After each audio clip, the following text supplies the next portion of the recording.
Welcome to the show, where we break down complex Imperi al Valley topics into simple terms.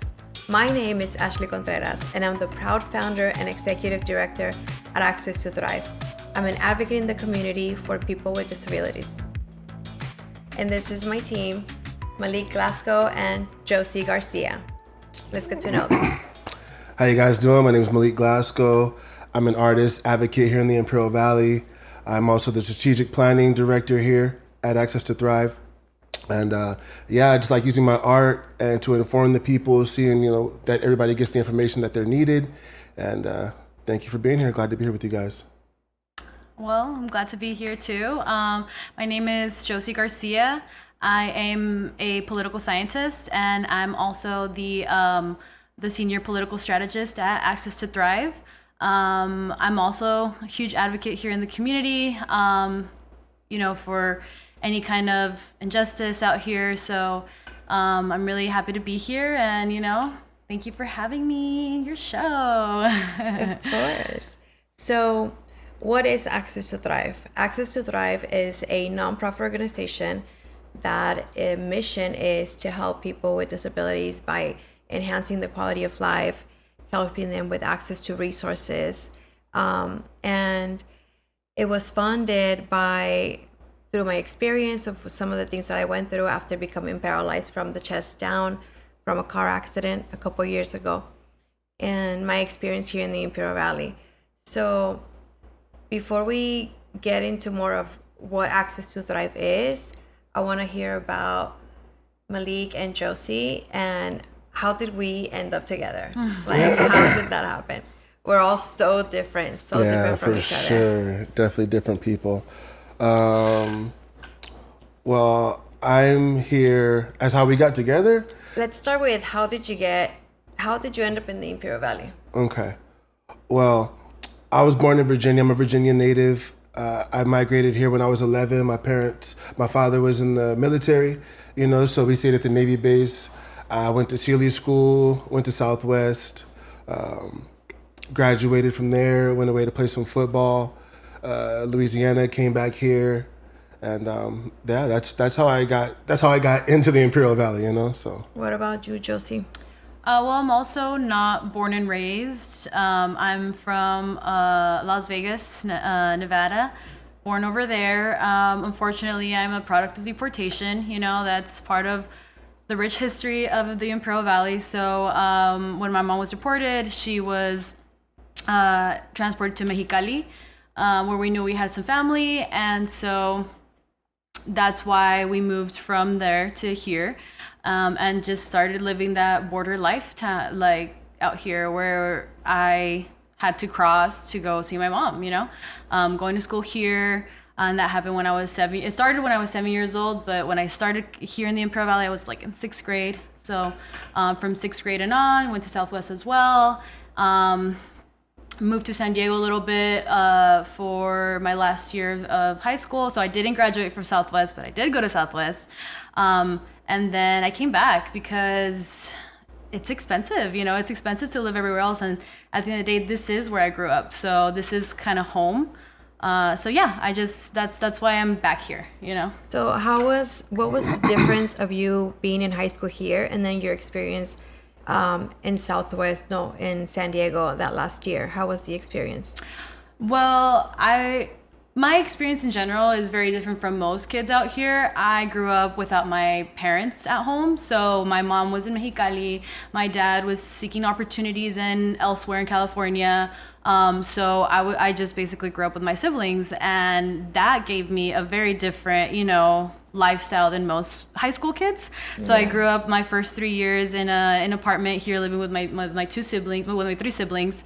And then my senior year, I moved to San Diego and lived with my sister and her roommates. And I was paying rent, I was working, I was doing extracurriculars.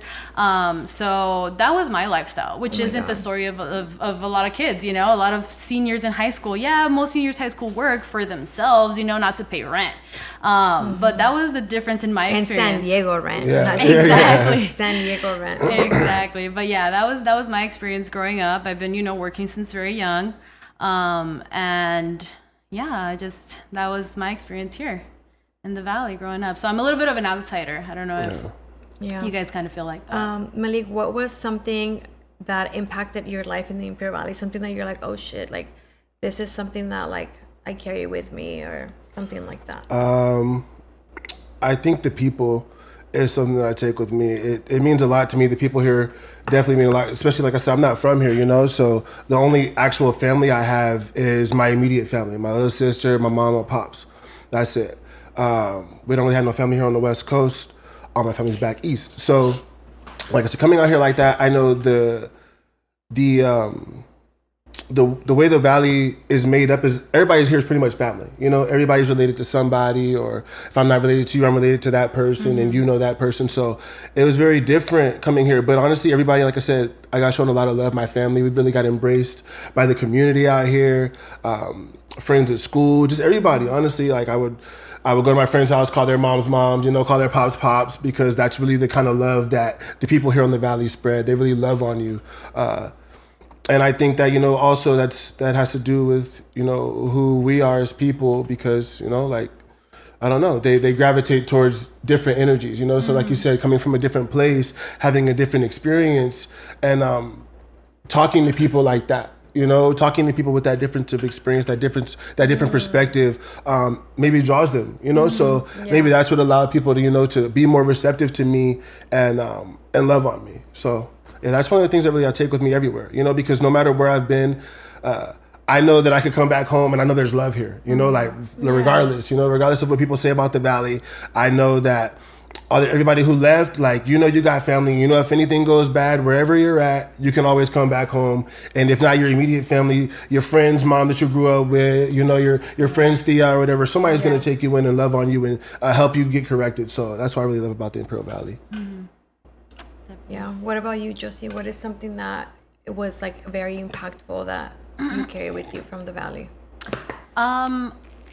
It's a very different border town, because I was gonna say border town in general, but I mean San Diego technically is also a border town, but here it's very different because it's not a city. You know what I mean? Like just across from here we have a metropolitan, you know, big you know, city in Mexicali, and you cross the border and you have, you know, not even 1 million people here. So I feel like just that small town community, like Malik said, that's what impacted me the most, you know, of I'm not alone, you know. A lot of people have to go to Mexicali every weekend, you know, or just being able to find rides to be able to go see my mom, you know, and like having that support system, like you said, like with my friends' moms, finding if I want to do an extracurricular, I had to either walk, find a ride, you know, like, so I feel like that right there is the community, the support system, and it's like random people from my classes, you know what I mean? It wasn't someone that I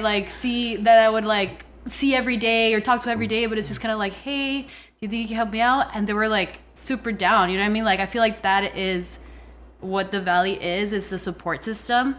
And even though like outsiders might not have immediate family that can do that, you find your community. And I feel like that's very important and very worth mentioning about the Valley. Not just all the bad things, right? It's like we have to see the good side of things as well, you know? And it is an energy thing. Like you're drawn to your people and you build that community and you work together to help each other out. And it's beautiful. And I see that in the Valley, like in different groups, like in different rooms that I've been, I see that, and it opened my mind to be like, yeah, dude, like it's not a race. Like I'm not gonna do this on my own. Like I need to find my people to support me and to support each other with our strengths and understand our weaknesses and be okay with that. But in regards to what you were saying, I'm trying to understand when you were little, like 10, 6th grade, 7th grade, 8th grade, like how was your after school experience, like not having a mom there to cook you a meal? I mean, obviously you get used to it at some point, you know, like that's just your life, that's just your daily life. But when I would see or hear my friends complain about their relationship with their mom, and it's like, you don't understand what I would give to be able to fight with my mom, you know, in the same space, to be able to have that, like, oh, you know, like my mom made me this today, you know, like what? I would love to have my mom to just be there, you know, with me when I wake up, like set an alarm for me, you know? So like something so simple that I felt like a lot of times my friends would take for granted is like that was my daily life, you know, of like not having someone there. And I feel like that was able to give them a little bit of perspective even, you know, of like, you see me over here. And I feel like even, I don't know if I should say this, but like some people would even get a little upset, like siblings of my friends would get upset because of how much love their parents were showing me, someone that's, you know, not part of their family. And I'm just like, you know, that's not my choice to make, you know, I just show up the way I am. And if, you know, there's people who want to support me, then I'm well receptive, you know, like I will be very receptive and grateful, thankful, you know, because I don't have a mom to show that for me. When someone else's mom is doing that for a random kid, like, yes, I'm absolutely grateful. And I feel like that kind of love isn't shown gratitude. You know what I mean? I feel like here in the Valley, it's just expected. So that's why people might gravitate towards us, because it's like, oh, we know in big city life, people don't care about you. You know what I mean? People could give, you know, no shits if you ate or not. You know what I mean? So I feel like moms setting aside food so I could have a meal and then pack some for my siblings too. Like I had experiences like that where my friends' parents wanted to take care of me and my siblings because they saw we were struggling, you know? So I feel like, yes, like I'm so grateful for that. And I'm able to show my gratitude as well. Like whether it be like washing their dishes, you know, like whatever it may be. If I'm there, I'm going to show my gratitude, you know? Sí, o sea, bien acomedidos, pues. Yeah, because it's not just anything, you know what I mean? We know what the value that love is, you know, and I feel like a lot of people here is just they do take it for granted. And yeah. So you have 3 older siblings. So you were the baby, you were the little one. So then they kind of grew up and started doing their own thing. I mean, they were in their 16s, 17s, 20s or whatever. And so you kind of had to do it more on your own, I feel like, no? Because you were the small one. I had a lot of support, don't get me wrong. Excuse me. Whether that be with my siblings, because I had a lot of support from my 2 eldest siblings. They always were there, if not physically, like monetarily. They had a roof over my head, you know what I mean? Yeah. So like they took on a responsibility of having to take care of 2 young kids, you know, which I think is harder. So I'm very thankful for them that they weren't just like, oh, leave to Mex with my mom. You know what I mean? Like you have a support system there. I'm not the responsible for you. And they weren't, but they chose to do that so I can have a future here. You know? So that was the biggest impact for me. Like I never saw it as in like, well, I won't say no, but like I tried not to see it as in like what I don't have, you know, like, oh, I'm the youngest, so I struggle the most. It's like, no, I do have these siblings that are supporting me and doing what they can to make sure I'm fed, you know what I mean? So I feel like I tried to shift my perspective even when young. So I feel like that also has, you know, people gravitates towards you because like, oh shit, like any other, you know, 15-year-old would be angry. And I'm like, I was, you know, but at the same time, I know the world wasn't at fault, you know, it's just part of my personal life. One of the many aspects of my life. So my God, like you were so young and like having to figure it all like that, but you had that mentality, like that strong mentality since you were young, because you had to survive. And that has to do with my mom, honestly. Like my mom and my siblings definitely instilled that in me of like resilience, you know, like of this is just for now, this is temporary, at the end of the day we have each other, you know. And it's like, okay, that's all I need to know, that I have at least your support, because my mom wasn't here, but she was always here. She was always calling me. She was all, you know what I mean, whether I you know messaged her back or not, or was able to answer her call or not, she was present, always there, even though she's not there. Every Christmas, every New Year's, that I couldn't be there, whether I was working, you know what I mean. She made sure to show up virtually, at least, you know. So definitely. Well, that's very inspiring and very like, you know, interesting to hear like your version of that, that time that you spend. Of life in the valley, you know what I mean? It really is. It's everybody has their story here in the valley, what brought them here. And it's cool to be able to share my perspective of the valley. Whether if you're first generation, second generation, or third generation even. But how did we end here, right? So for me, my parents, both of my parents are from Mexicali. And when we were born, we moved to LA. My mom crossed to LA to have us. And then we came back to Mexicali, and then we started school in Calexico. So we would go through the whole crossing every day and things like that. I remember, like, my dad is an off-road driver. He loves, like, the dunes and all of that. So on the weekend, he'd be out in the dunes, and then he would come and pick us up, like, at 5 a.m, sin la capota, and we would all just have to, like, jump in there with blankets because it was cold. And take us to Calexico because we needed to go to school the next day. I remember that. And so yeah, but I remember that, like, as fun. Like, it was fun for us, you know.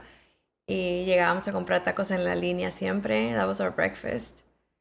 But yeah, that's my experience. So I grew up kind of like going back and forth, and then as we got older and crossing wasn't so we didn't want to be doing that every day anymore. My dad too, he didn't want to be doing that every day. So we started living over here. And that's when I would only see my mom on the weekends. So I kind of know how that feels of, like, going home. And my dad was always working, so it was kind of similar. But yeah, for me, the hardest moments, like you said, you get used to it. You get used to it. But the hard moments are, for example, when I graduated high school and she wasn't there. Like, that one hit me when I had my baby, my first daughter, and she wasn't there. Like, those big moments that you're like, my mom's supposed to be here. Yeah. But yeah, so that's how I'm in the valley. I left to LA for a couple years when I was, like, in 7th grade, I think. Yeah, I left in 7th grade and I came back freshman year. And then, you know, life happened, graduated. Couple years later, I met my husband, and Jocey is his little sister, and that's how we met. That's how we met. So I got to experience when she was 17. I don't even know if it was maybe 16. Maybe. I think you were still here. It was before it was you my left. junior year. It was my junior year that I met you, I believe, and it was. Yeah, we were still living in the apartment there, so I would see you come around here and there, but officially living together, it was when I was 19, so a couple years after. Yeah, when she came back from San Diego. When I came back. And even that, like, 19, I remember you as being like a little kid. Yeah. And, like, you know, sleeping in my living room. Yes. And yeah, so we've been together for, I don't know what, like 10 years almost 10 years. Yes. That's Close amazing. to it. And so me and you, Malik, how did we meet? We met through this wonderful young lady who is my partner. I've been with her for 4 years now.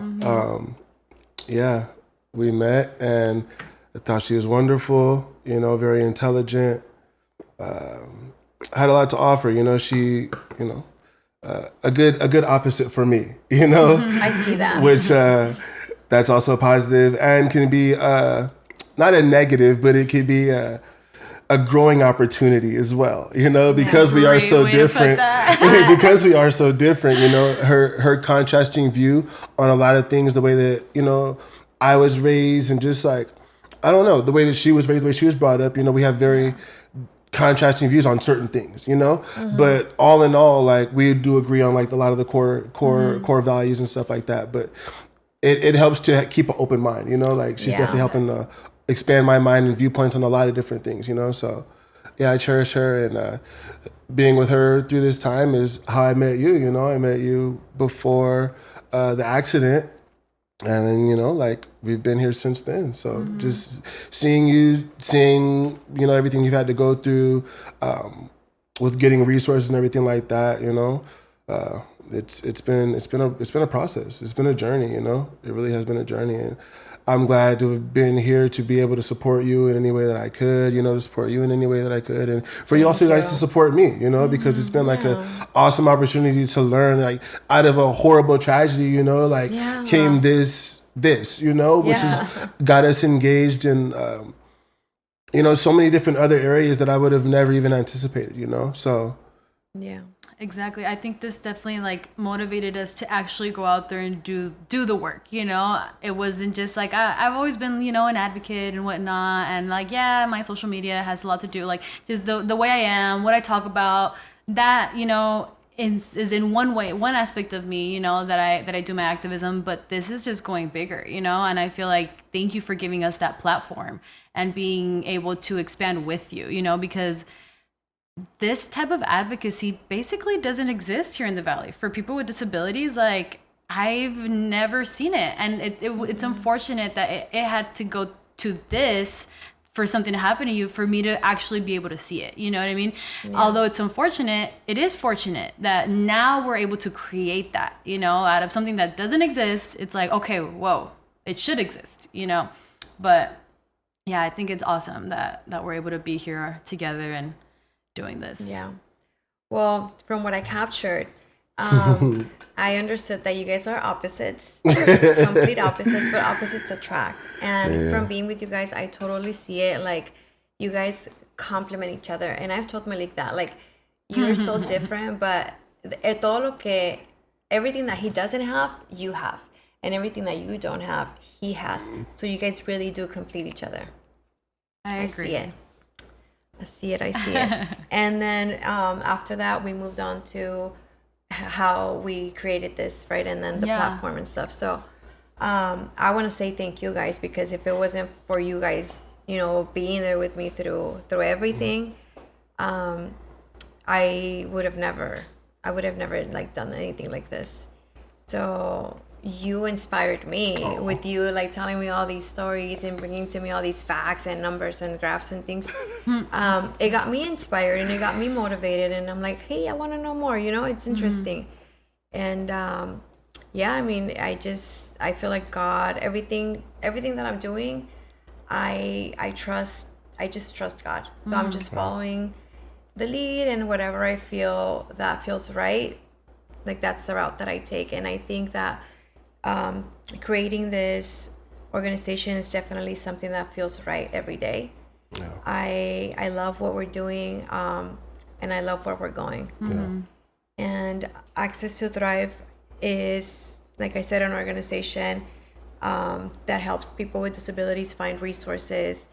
And some of the things that we've been doing is through my journey, I've basically been looking for those, and I did find some, but I was like, why did it take me being in this position to find about resources? Like, it's not really out there for people. And that's something that I think is huge. Like, there needs to be more representation, there needs to be more information out there, and also help with understanding, because you're falling into it when it's an accident, or when it's someone that is born with a disability, or a stroke or something physical. It's not something that you chose. It's something that just happened to you, and learning to live with it is difficult, because you don't have, for example, for me, I didn't have anyone around me to be like, hey, so what are you supposed to do when, and that was hard. So doctors here also didn't really explain much. I had to learn through like reading my records and like really understanding, like, okay, what does this mean? And there's something that I read that said that they had to, like, that they saw, and that it was like pieces of shreds of bones, fragments, shreds. Yeah, it was, we opened her up and it was shreds of bone fragment. Oh my goodness. And there was no sign of spinal cord. Wow. Yeah. So it made me understand, like, it was just completely destroyed. And that's when I was like, oh, that's what happened to me. Yeah. And by that time, I still thought, like, it was like a year after, and I was going into therapy, like super trying really hard, because I still thought that my injury was incomplete, because there's incomplete paraplegia and complete paraplegia, and I thought mine was incomplete because I would, like, my feet would like move sometimes, like spasms. spasms. So I mean, I had hope, and someone told me, a doctor told me, like, oh, once it gets like disinflamed, you'll start getting like things back, like a year, about like a year after. So I had hope, you know. And then when I read that, I was like, there's nothing. There's nothing connected. And then my ¿cómo se dice? My files, they always said complete, but I still thought in my mind, like, no, it's incomplete, it's incomplete. But until then, that's when I really understood it. So I was like, you know what, this is not gonna change. I made the decision. I was like, this is not gonna change anything. Like, I'm gonna continue working hard. I'm gonna continue doing therapy. Like, it was when I was like feeling really good and like motivated and working, and so I was like, yeah, I'm just gonna you know, learn. And more than anything, my kids is what really like keeps me going. They're in sports, they're active, they're little kids, they're fighting, so they really have to, like, they really do keep me busy. So back to Access to Thrive, I want to ask you, what is something that you've experienced, or something that you've learned, or something that we've done through Access to Thrive? Well, something we experienced, something we learned, something we've done. Okay, so experienced and learned, I'm gonna put those together. So what I've experienced is a lot of stories, a lot of individual stories from people in the community who are struggling and who are falling like in between these gaps. I know that's kind of the reason why, or one of the reasons that this was started, you know, because you yourself fell in between a gap of services that are provided for people up to a certain age, and then people who provide services up to a certain age, you know? So I think that's one of the most things that I've experienced here is people telling me like, oh, I can't get this piece of medical equipment because it's only allowed every certain amount of years, and this happened and it got stolen, or it broke, or I can't do this, or my son can't do this, or these things aren't available to us. So I think that's one of the things that I've learned, is that it's a lot more common than we think, you know? There's a big population here of people who have physical mobility impairments, and who don't have the access or the resources or the services or the tools that they need to function in everyday life, whether independently or with help, you know? So I think that's been one of the biggest things that I've learned, and that really, like, for me, you know, it kind of solidifies that what we're doing is the right thing, you know? Like, we see these people and they tell us, and it's like, dang, that's it hurts, you know? It's like, man, it sucks that people are going through those things, you know? And it's that's one thing that I've really learned and experienced since doing this. And one of the things we've done is, you know, gone and talked to those people to get this information so we can come back to them with resources, you know? And I think that's a big step to helping solve this problem. You know, I know it's a long problem that's going to take time to solve, but, you know, one at a time, you know, and then connecting those people, because they know people who need resources, and then building that community and building that network. So like, hey, anytime anybody needs anything, they'll know that we can connect you to whatever it may be. So like, reach us, actually. Like, if there's something that, or if you know somebody that you need, or something that, you know, someone might be going through and they can't find help, reach out to us, because what we're doing is we're calling people, we're emailing people, we're looking for resources, we're making connections, we're building partnerships. So definitely do reach us out if it's something that you need help with. And Jocey, so what is something that we've done with Access to Thrive, that you've learned, that you've experienced, something that you feel you want to share with us? I, similar to what Malik said, I think like being in front of the community, like being actually going out there and talking to them, has just reassured me that this is a critical issue. And also, like he said, like learning different things. Like, for example, we already know that we're high in unemployment, but the conversation isn't there that we're also high in in population with people with disabilities. Yeah. We are higher than the California average. So similar to unemployment, right? We should be having this conversation, right? Yeah. Because we are higher than the California average. So I feel like that is one of the things that motivates me to keep having this conversation, keep identifying like, oh, not ADA accessible, you know, like things like that is like having that conversation is, you know, spreading it. So Yeah. whether that be a business, you know, whether that be a county office, you know, I feel like pointing things out like that is going to only make us better because we're finding out that the statistics are there. You know what I mean? That the need is there. So I feel like going out and having that conversation with the community only reassures that we're doing the right work, you know? And like you said, the fact that the statistics are there, and nobody here has, you know, put it in a format that will allow that population to get served, you know, because the numbers, like you said, they're there. And they're high and they're significant, you know, like statistically, they are significant numbers that need to be addressed for a critical population. We know that the entire Imperial Valley is a disinvested population. It's a disinvested community when it comes to healthcare, when it comes to infrastructure, when it comes to a lot of different things. And this is another thing that we need to add to that list, you know? So I think that it's important that we're doing this work. So it looks like, como dice mi papá, Imperial Valley, de las malas anda al 100, pero de las buenas anda bien mal. Basically. Yeah, that sucks, but that's why, you know, we're speaking up. And and to me, it just kind of hit me. I was reading like this article one time, and I saw that there was a grant coming to the Imperial Valley. And I didn't really know anything about grants back then. Like, I didn't know anything. I was just reading. And I saw that this grant had already been approved. And it was, like, telling you where the money was going. And there was a list of, like you said, like, disinvested communities. There was, like, LGBTQ, Women Haven. not organizations, but it was, like, the reasons. Oh. It was, like... what you mean, like... Women suffering of domestic violence. Single mothers, and, like...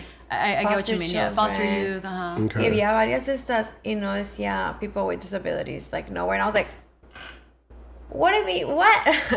Yeah. What? Like, we need help. Yeah. What do you mean there's no funds for us? Like, or just not being part of the list, you know? And like, wait, it's look, crazy. this is the thing. Yeah. So then I saw that, and I was like thinking about it, right? And I was like, you know why we're not on that list? Because I started connecting, like, okay, you know, domestic violence, I would think like Women Haven or like Share Helpline.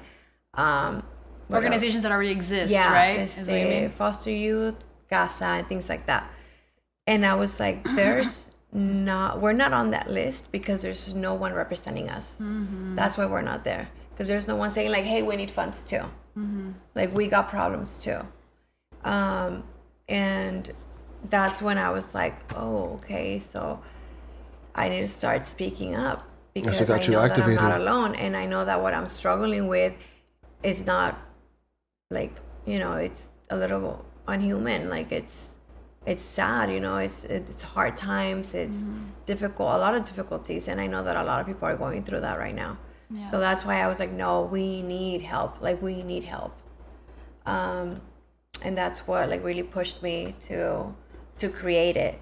And then talking to you guys about other issues that were happening in the Imperial Valley, and that really inspired me, like that you guys were so motivated to help. And when I will tell you about my stuff, you would be so understanding. That's why I invited them to be a part of Access to Thrive, and that's how we created Access to Thrive. Yeah, I know that's what radicalized you. And like you said, we were given other information, you know, specifically me, I was learning about the environment. You know, that's kind of what that's kind of what got me involved in this space, you know, as far as advocacy. And I don't think it's common knowledge, you know, like that's my personal point of view of everything going on. I got into this work as, like I said, I'm an artist, you know, so I was presented or made aware of an opportunity that came here as a grant opportunity for artists to kind of use your artistry to put forth a campaign that explains either climate change, social justice, public health, and civic engagement. Those are the topics. So myself and a couple of friends of mine, we got together and we chose to do, the climate and kind of civic engagement. And in doing that and in pursuing information to put this campaign together, I started really learning about the environment and the impacts of the air and the asthma and all those different rates. And that's, kind of the information that I was bringing to you about the asthma rates because you got kids, so that's important to you, so, and just knowing that how the healthcare is for an area that has these high rates of things, the environmental protections on an area that has these high rate of diseases and health problems that are related directly to that, it's kind of upsetting. That's what radicalized me. Personally, I found out that we have the high asthma rates because of the wind and the dust and the toxins and stuff like that in Salton Sea. And then my little sister has asthma. That's the first thing that I thought of. Yeah. And my little sister developed asthma when we moved to the valley. We moved here, we were young, and we moved here specifically in the wintertime. So it was nice, it was beautiful. So we'd be outside playing, not conscious of the air quality, not conscious of us breathing in those toxins and stuff like that. Where do you live? Where do I live? I currently live in Sealy. But were you living in Sealy when your sister... No, we lived in Brawley. In Brawley. Oh, we lived at the north closer. end. Yeah, okay. We lived in Brawley at that time. That was before we moved over here. So I know being out there at that time, being so young, outside playing, we know that the particulate matter, the PM 2.5, PM 10, that has an effect on the lungs. That scars the lungs. Okay, so let me explain that in simple terms. The Salton Sea is... it's a lake that all the debris, all the waste of the maquiladoras, dead cats, all that nasty stuff comes from El Rio Nuevo, and that ends at the Salton Sea. Along with agricultural runoff and stuff like that from the fields, yeah. Pesticides from agriculture, all the toxicity, all of that also ends up at the Salton Sea. Yeah. So with our extreme heat summers, the Salton Sea is starting to shrink, and also because there's a lack of water from the Colorado River. Am I right? Yeah. Okay. Somewhat. So then it's starting to shrink. So como se está secando, it starts drying into little dust and particles and all that. And the Imperi al Valley is like a bowl. So we're down here, right? Están las montañas para arriba y está para arriba. So all the air of that dust stays circulating from the Salton Sea to Sealy to Calexico to Hopeville, El Centro, y hasta más Ocotillo, all that. So it's just circling around. So people, even if you're close to the Salton Sea, it's extremely affected. But even if you're further away, it still affects you. You're still breathing those type of things. So that and that starts creating asthma. He mentioned that we have high rates of asthma. Yes, also twice as much than the state level of California. So that's bad. Having all these negatives is not cool, and it's because we gotta start working together. Yeah. To create these environmental protections, and make sure that people know that that's what's going on here in the valley. I feel like it's like we know, but we don't know the gravity. You know what I mean? I feel like, because a lot of people do know, pues sí, el asma, que sí, que and I think that they know, but they feel like there's nothing they can do. Exactly. Even if they do know the gravity, it's like, oh, that's just the way it is. It's normalized. And that's, and I think that's a problem. The problem is that we've normalized asthma. We've normalized these things, without really, criticizing, the mascot for Air Justice, has an inhaler.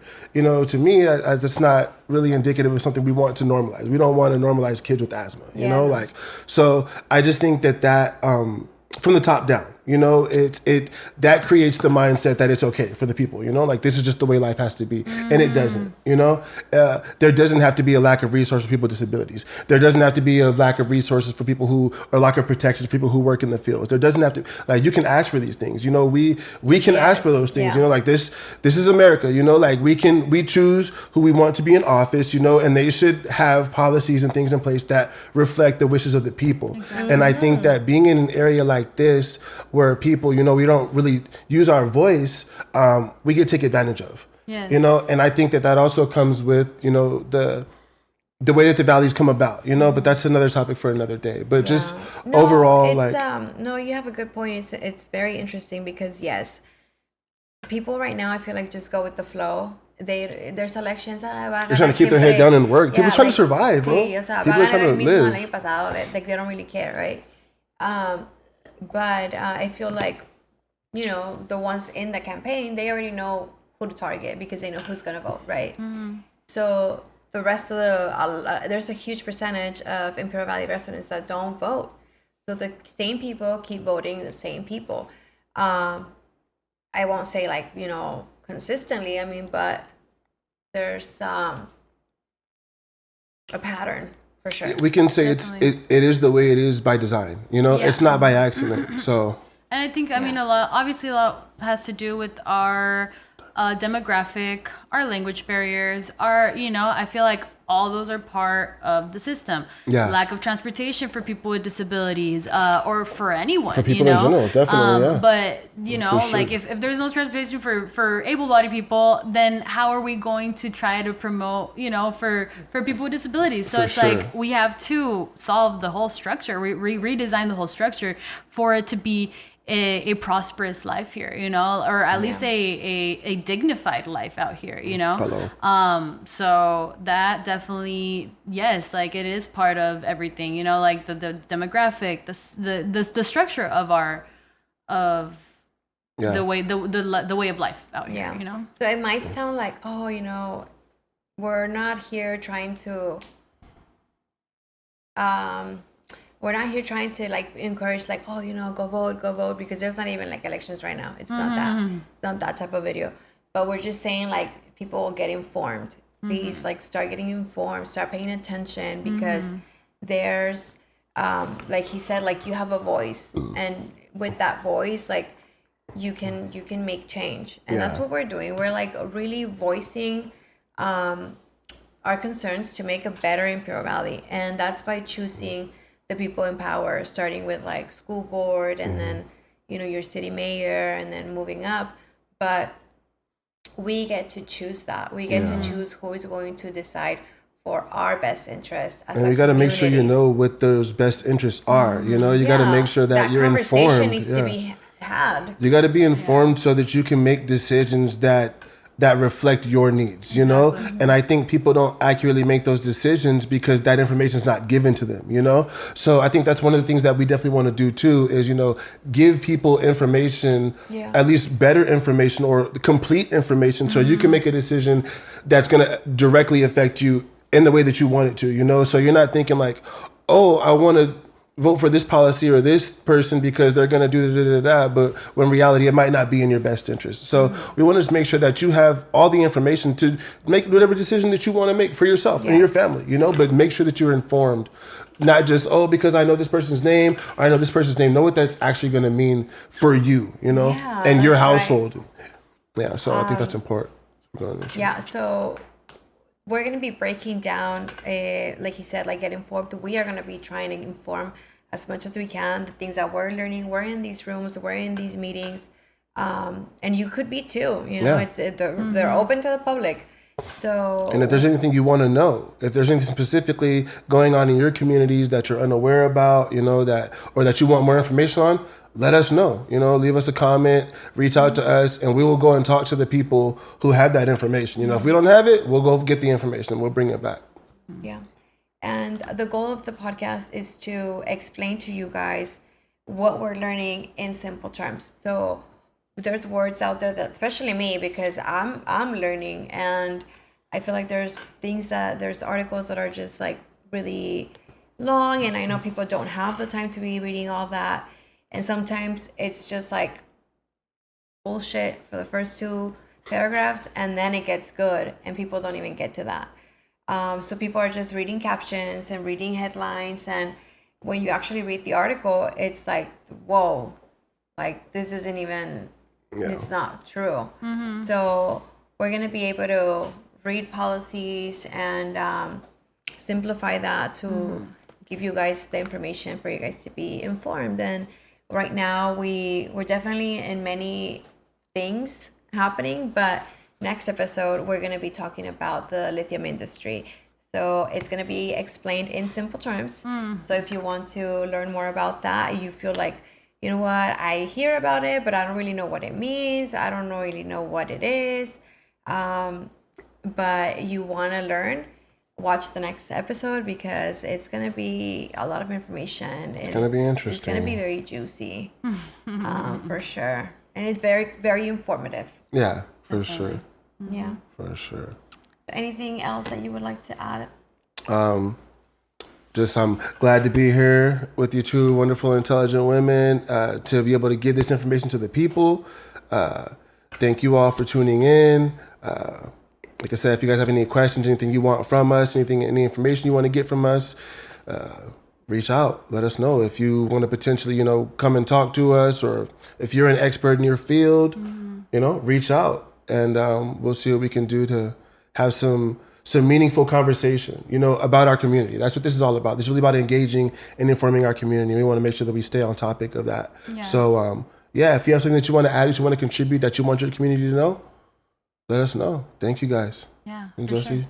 Sure. Same thing. Just we want to have all the conversations, and then be able to bring that to the public, like all kinds of perspective, not only our bias, but obviously it'll always have a bias because we are biased creatures.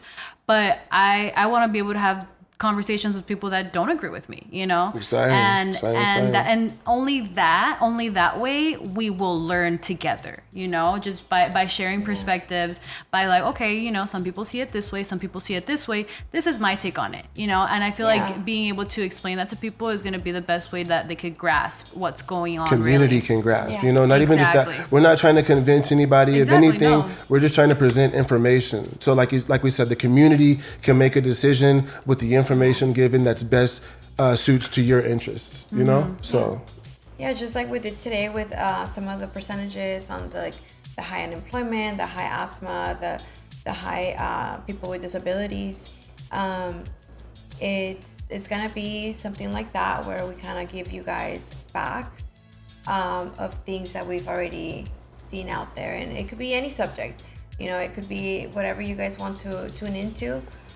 But definitely emerging things here in the Imperi al Valley. We'll be talking about that. Controversy, we'll be talking about that. So tune in, you guys. It'll get interesting.